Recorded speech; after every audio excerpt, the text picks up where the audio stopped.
seguimiento y han sido claves también para entender lo que ocurre en las calles, lo que ocurre en los hospitales.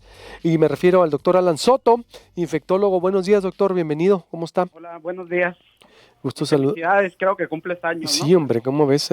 Joven, pero por supuesto que sí. El doctor Monteverde, ¿cómo estás? Buenos días. Cumpleaños, buenos días. A ver, se está cortando lo del doctor. Adelante, mi doctor. Ahí está. ¿Me escuchas? Buenos días, feliz. Vamos a volverle a llamar, por favor, al doctor Monteverde, porque al alergólogo también, y especialista en inmunología, porque no se está escuchando y sí es muy importante, porque los dos le han dado seguimiento y además el doctor Monteverde hizo la denuncia de las farmacias de lo que estaba ocurriendo. Nosotros le dimos seguimiento y desnudamos pues, el abuso que se estaba cometiendo y lo pusimos a debate y las autoridades ya fueron y tomaron cartas en el asunto, en especial la Profeco. Adelante, doctor, ahora sí, te escuchamos. ¿Qué tal, Luis Alberto? Buenos días, feliz cumpleaños. Eso, ahí estás ya. Gracias, mi estimadísimo. Le decía el contexto que fuiste muy importante tu testimonio, tu denuncia, para pues poner los puntos sobre la mesa de lo que estaba ocurriendo en las farmacias. Doctor, a ver cómo está ahorita, qué pulso tienes. Doctor Alan Soto, 4 meses de pandemia, más de son 1.377 defunciones. Es, la verdad, alarmante. Hospitales saturados, ausencia de medicamentos. No luce bien el panorama. ¿Por qué? ¿Qué no hicimos y qué tenemos que hacer, doctor? Hola. Bueno, Alan. volviendo a esto, pues desde hace 4 meses yo creo pues que hemos aprendido mucho todas las personas que hemos estado tratando COVID. O sea, yo trato COVID en 2 hospitales, ¿no? En sector público y sector privado, y es algo que ha sido muy cansado. O sea, nosotros vemos cómo los pacientes llegan graves. Al principio no sabíamos tratamientos, el tratamiento ha ido cambiando poco a poco, se han ido eliminando sobre todo opciones, ¿no? Porque se ha dado cuenta que no funciona. El primer paciente creo que yo lo traté con medicamentos que no uso ahorita en la actualidad y esperaría que pues la mayoría de médicos tampoco los utilizaran porque ya se sabe que no son útiles. Hemos ido aprendiendo muchas cosas, por ejemplo, que no solamente faltan ventiladores, o sea, las personas creen que faltan ventiladores, sin embargo, lo que falta es personal que los pueda utilizar. Personal capacitado que no es fácil, médicos intensivistas, internistas, neumólogos, enfermería especializada en terapia intensiva, que yo creo que han sido los héroes de la epidemia, la verdad, enfermería. Entonces, esto no es algo que nosotros podamos comprar, es algo que se necesita pues práctica, dedicación y que pues que tengan la habilidad para poder ayudar a un paciente. Entonces, lo más preocupante no es la falta de ventiladores y medicamentos, es la falta de personal. Además, si vemos cuántas personas nos hemos infectado, yo en lo personal pues me infecté hace como 5 semanas, yo me infecté también. Ves a tus compañeros, yo con el equipo que trato COVID ya todos nos infectamos en algún momento, nos fue bien lo bueno, pero pues ya todos tuvimos infección. ¿Qué más hemos aprendido en esta pandemia? Pues que México necesita ciencia, le urge ciencia a México.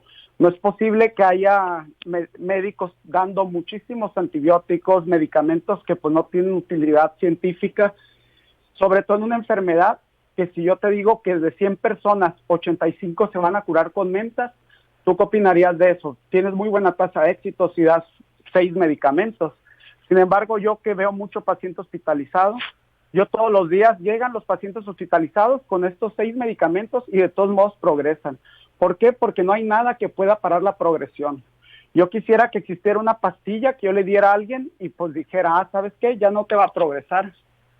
Sin embargo, los pacientes están llegando muy tardíos porque la gente le dice que con tal medicamento se va a curar. Lo cual pues es nomás dar falsas esperanzas.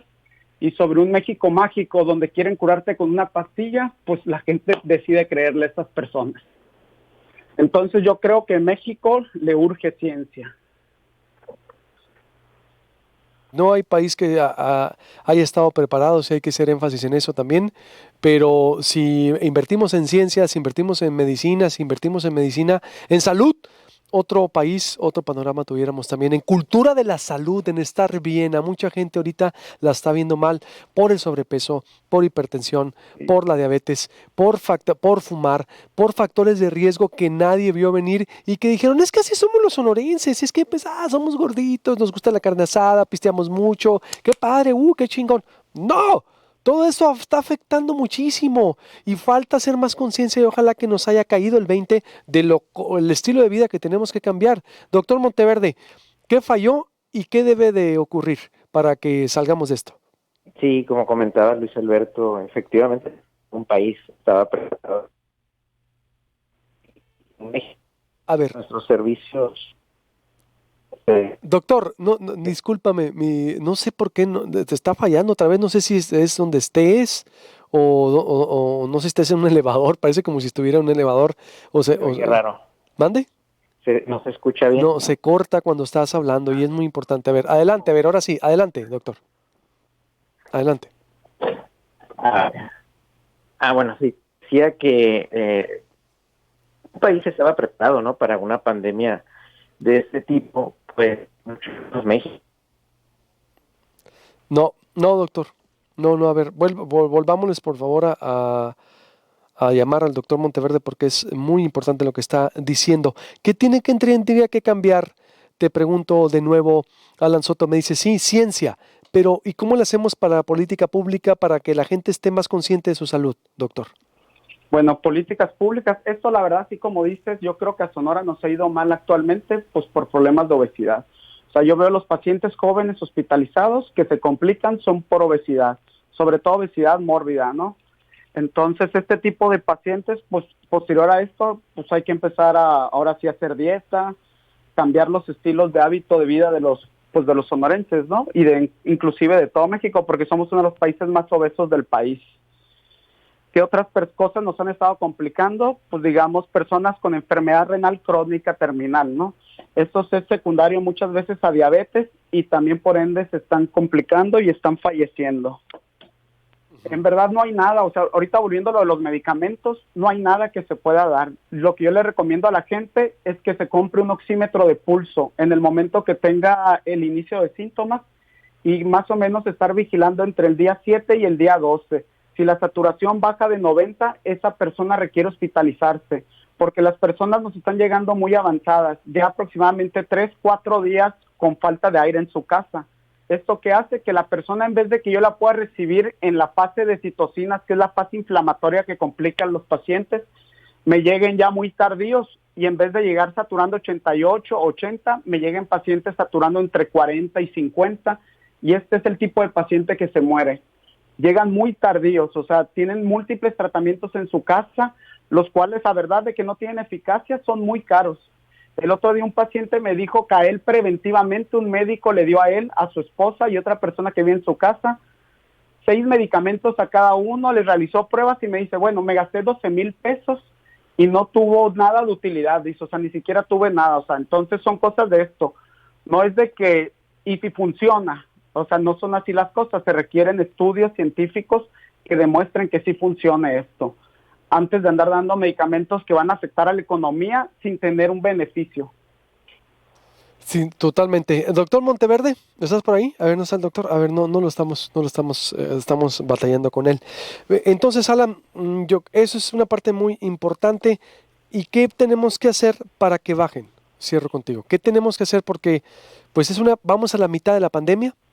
Ok, bueno, vamos a la mitad. Al principio de la epidemia, yo y el doctor Sánchez Colín creo que decíamos que el cubrebocas pues como que no tenía tanta utilidad si mantenías tu sana distancia, ¿no? Uh-huh. En la actualidad yo estoy convencido que sí, el cubrebocas es una medida esencial para evitar transmisión, porque de todos modos la gente se le olvida del COVID, de que estamos en sana distancia y todo, y se te acerca mucha gente incluso en filas de banco, en filas de supermercado, o sea, no respetan su sana distancia.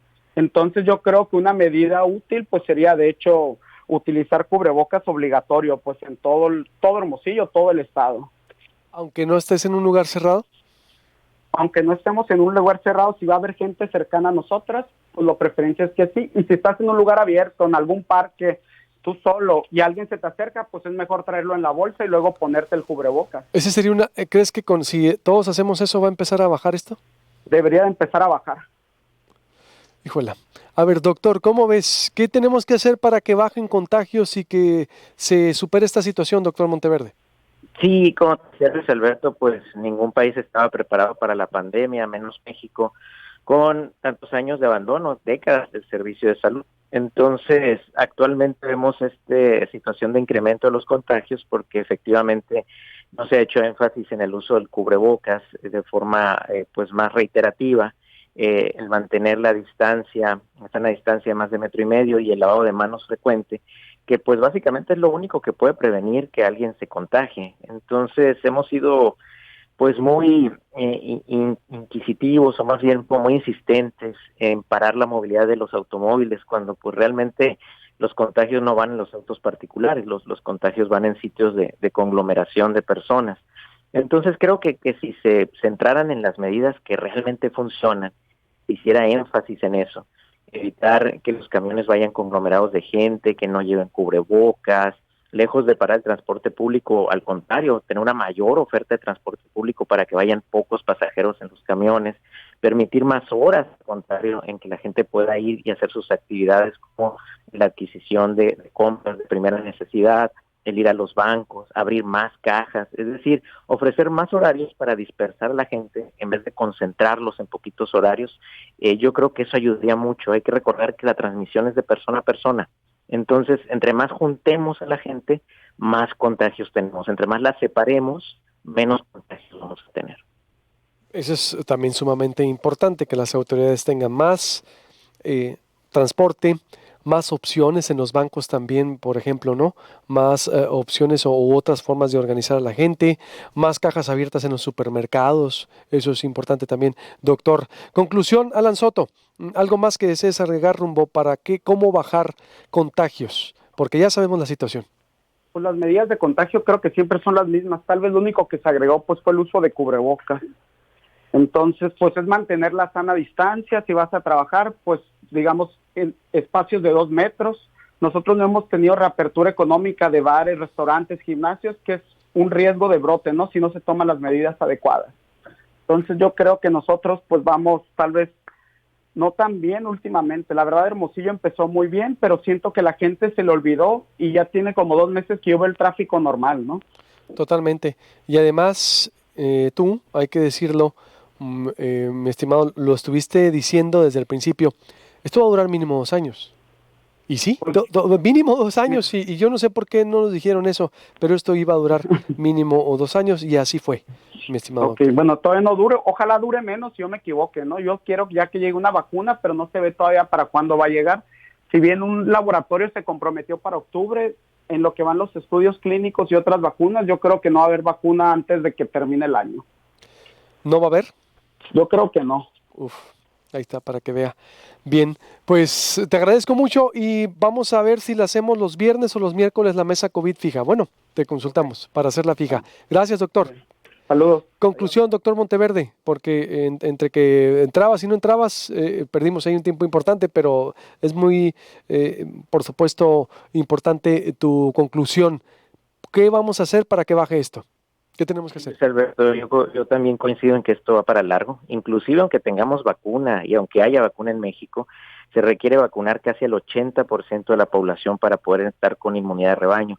Entonces, esto no va a durar 2 años, va a durar 5, 6, 7 o 8 años. Entonces, no podemos estar pensando a corto plazo en parar toda la economía porque eso no tiene sentido.